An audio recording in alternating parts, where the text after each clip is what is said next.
हैदराबाद शहर के मीरपेट इलाके में एक गैर इंसानी वाक़या पेश आया।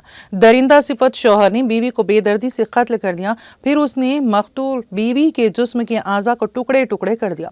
इसके बाद उसने उन टुकड़ों को प्रेशर कुकर में पकाया। हड्डियों का उसने पाउडर बना दिया। बालज़ा बाक़ियात और पाउडर को शहर के इलाके जलीलगुड़ा के तालाब में फेंक दिया। तफसीलात के मुताबिक साबिक फौजी गुरुमूर्ति अपनी बीवी 35 साल माधवी के साथ मीरपेट इलाके में मुकीम था। इस जोड़े की 13 साल कबल शादी हुई और उन्हें 2 बच्चे हैं।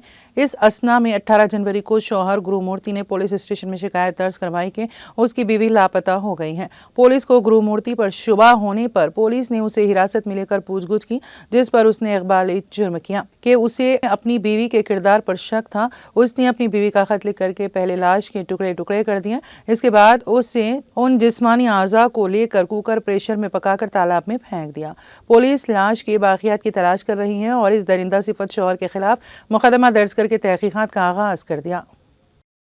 తేదీ 18/1/2025 నాడు సుబ్బమ్మ భర్త పేరు వెంకటరమణ అనే మహిళ ఫిర్యాదురాలు పోలీస్ స్టేషన్కి వచ్చి ఫిర్యాదు ఇవ్వడం జరిగింది.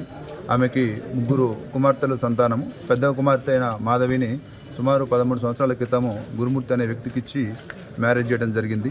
వీళ్ళిద్దరిది కూడా ప్రకాశం డిస్టిక్.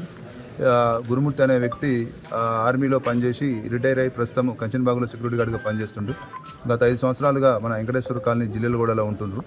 ఉన్న తర్వాత ఫిర్యాదు ఇచ్చిన సుబ్బమ్మ దాంట్లో ఇచ్చిన కంప్లైంట్ ఏందనగా 16వ తారీఖు ఈ నెల జనవరి 16వ తారీఖు తన కుమార్తె మాధవికి అల్లుడికి గురుమూర్తికి ఇద్దరికి చిన్నపాటి గొడవ జరిగిందని, ఆ గొడవ జరిగితే మధ్యాహ్నం 12 o'clock ఆ సమయంలో ఈ మాధవి ఇంటి నుంచి వెళ్ళిపోయిందని చెప్పి ఫిర్యాదు ఇవ్వగా ఆమె ఫిర్యాదు మేరకు కేసు నమోదు చేయడం జరిగింది. అటు కేసు నెంబరు